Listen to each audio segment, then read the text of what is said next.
नमस्ते जी। Hello friends and viewers. आप सभी का हार्दिक स्वागत है मेरे YouTube channel divine astrology of Hemant Bhatt पे।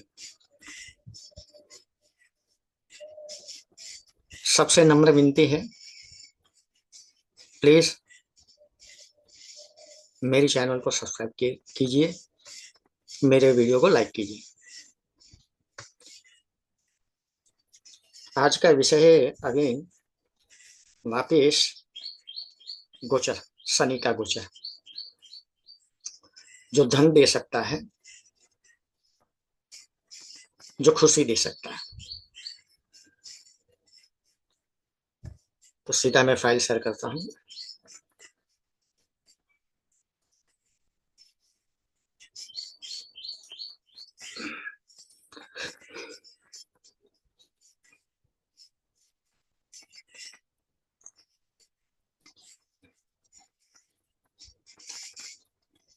ये दूसरा पार्ट है। हमने जो आगे गोचर का एक पार्ट पूर्ण किया था, ये दूसरा पार्ट है, दूसरा भाग है कि ज्योतिषों का मानना है जब गोचर का शनि लग्न, चतुर्थ या 11वें भाव के स्वामी के अंश के ऊपर से गोचर करता है तो बहुत धन मिलता है, बहुत खुशी मिलती है। ठीक है, धन मिलता है तो खुशी होती है, लेकिन अंदर से शांति महसूस करना, अंदर से खुशी महसूस करना, मेरे ख्याल से ये बात बोली गई है यहाँ। यहाँ दो तीन चीजें हैं जिसको आपको ध्यान में रखना पड़ेगा। ये एक सूत्र है, तो सूत्र में सबसे पहली चीज क्या होती है कि भाई लग्न, चतुर्थ और 11वें भाव का स्वामी अच्छी पोजीशन में होने चाहिए। ठीक है,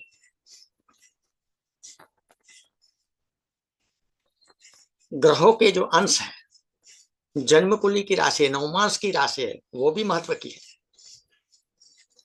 नवमास में भाव का स्वामी जहां बैठा है वहां से शनि गोचर करता है, जन्मांग में अच्छा है वो स्वामी। ठीक है, लग्न का स्वामी, चतुर्थ का स्वामी, 11वें भाव का स्वामी अच्छे हैं, और गोचर में नवमास में अच्छी पोजीशन में बैठा है कि जो भी नवमास है वहां से अगर शनि गुजर जाता है तो कुछ ना कुछ लाभ मिलता है।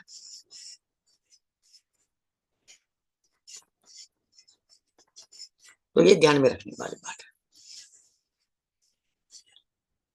दूसरी बात कि भाई शनि जब गोचर में अपनी राशि में, अपने मित्र की राशि में या अपने स्वक्षेत्र में, उच्च के क्षेत्र से जाता है नवमास में, या वो तीन भाव के स्वामी जो है, लग्न के, चतुर्थ के और 11वें भाव के स्वामी, इन तीनों, इन शनि की उस राशि में पड़ जाते हैं। ठीक है, D1 में या D9 में, नवमास में या जन्म कुंडली में,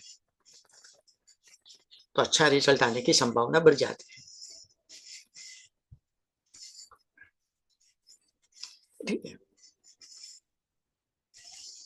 चतुर्थ भाव का स्वामी, लग्न का स्वामी, 11वें भाव का स्वामी जन्म कुंडली में अच्छी पोजीशन में होने चाहिए, अच्छी स्थिति में होने चाहिए। केंद्र कोण में होंगे तो अच्छा है। ठीक है, पांचवा भाव स्पेशल वेल्थ है, नौवा भाव भाग्य है, तो कहीं ना कहीं कुछ ना कुछ मिल जाएगा आदमी को। अगर ये जो तीन भाव के स्वामी है, लग्न के, चतुर्थ के और 11वें भाव के स्वामी दुष्स्थान में बैठ गए, चलो 12वें या 11वें भाव में, तो कहीं ना कहीं कुछ कमी आ जाएगी। पैसा आएगा लेकिन कहीं ना कुछ कमी हो जाएगी, या तो जाएगा। 8th हाउस में, 12th हाउस में हो गए, तो ये सब बातें लिखी नहीं गई है, हमको समझनी है। तो ये ध्यान में रखने वाली बात है। My point is this only कि भाई आप ध्यान में रखिए ये चीज। अभी प्रैक्टिकल लेते हैं, व्यक्तिगत कुंडली लेते हैं, उसके मार्फत से समझते हैं।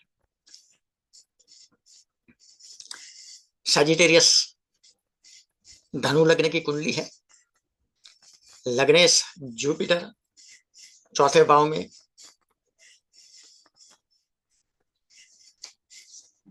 पंच महापुरुष योग बना रहा है, मीन राशि का है गुरु लग्नेश, सामने बुध है,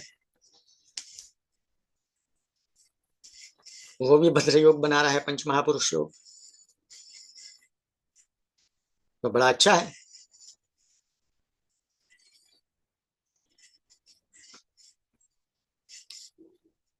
ठीक है, तो यहां देखिए लग्न चतुर्थ और 11वां, लग्न चतुर्थ 11वें भाव का स्वामी शुक्र भाग्य में किसके साथ बैठा है? अष्टमेश चंद्र के साथ, तो कुछ कमी रह जाएगी। राशि कुंडली ले रहा हूं मैं।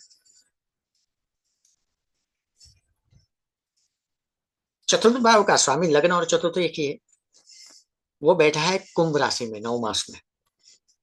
कुंभ राशि यानी मीन राशि में जुपिटर गुरु है, तो 8वां 9 मास हो गया, यानी कि 23.20 प्लस डिग्री का होगा,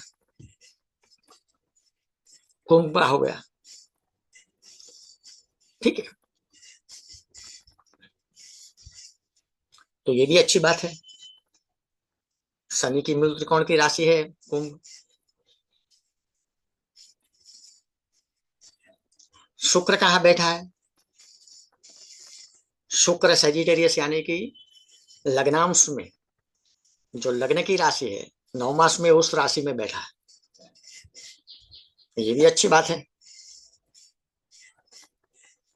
तो कहीं ना कहीं गुरु या शुक्र की दशा में कुछ मिलना चाहिए, सिंपल सी बात है।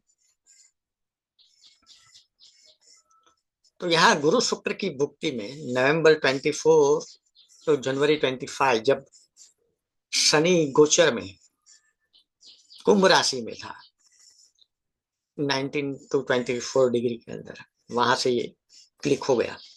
ऑनगोइंग फैक्ट्री थी, बेच दी, बहुत पैसा है, करोड़ों कमा लिया। मीन्स ये भी बोल सकते हैं कि भाई धनेश 8वें भाव में है, तो जो भी डाला है वो मिला है, उससे कुछ ज्यादा मिला है। दशा का और गोचर का साथ बड़ा अच्छा है।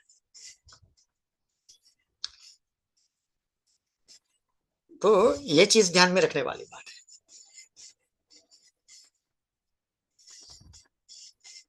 तो यहां से ये चीज हमें समझनी चाहिए कि गुरु देता है, तो उसमें बहुत सारे राइडर है, एक्सेप्ट बहुत सारे, उसमें आपको ध्यान रखने वाली बहुत सारी चीजें हैं जो आपको ध्यान में रखनी है कि भाई लग्न का, चतुर्थ का और 11वें भाव का स्वामी शुभ भाव में, शुभ स्थिति में होने चाहिए जन्म कुंडली में। कुछ बिगड़ा है तो कुछ कमी आएगी। 9 मास का भी महत्व है, राशि का अंश का, वो भी ध्यान में रखना है। 6-8 बार भाव में कुछ है तो वो भी ध्यान में रखना है। शनि की उच्च की राशि स्वर क्षेत्र की राशि या मित्र की राशि में है तो फल उस तरह से मिलेगा। तो यहाँ गुरु शुक्र की राशि में, अरे गुरु शुक्र की दशा में, यानी कि गुरु दशा शुक्र भुक्ति, उसमें जातक को अच्छा पैसा मिला, खुशी मिली। ठीक है, कोई खुश होता है, कोई गर्व करता है, वो डिपेंड्स ऑन, वो व्यक्तिगत कुंडली को देखने से पता चलेगा कि कितना मिला, कितना नहीं मिला, क्या है क्या नहीं। खोया हुआ तो मिला है तो भी अच्छी बात है। तो यहाँ महत्वपूर्ण बात यह है कि भाई शनि देता है, दैट इज वेरी इंपॉर्टेंट। तो उसके जो पॉइंट्स है, उसके जो अंदरूनी चीज है, स्थिति है, ग्रहों का भाव और उसकी स्थिति जो है उसको भी ध्यान में रखना पड़ेगा। सो ये बहुत ही छोटा बढ़िया है, लेकिन ध्यान में रखने वाला गोचर का सूत्र है। और ये भी CS पटेल के गुजराती बुक है, जिसको मैंने एलोबरेट किया है, और व्यक्तिगत कुंडली में उसको कैसे मिलना चाहिए, दशा का अनुसंधान नहीं दिया, लेकिन दशा का अनुसंधान करना एक सामान्य नियम है ज्योतिष का। सो आप सभी का बहुत बहुत धन्यवाद। वापस कहता हूं, मेरी चैनल को सब्सक्राइब करें, नम्र विनती है, मेरी चैनल को सब्सक्राइब करें और मेरे वीडियो को लाइक करें। जय श्री कृष्ण। निर्विघ्नेन शुभम भवतु, कल्याणमस्तु।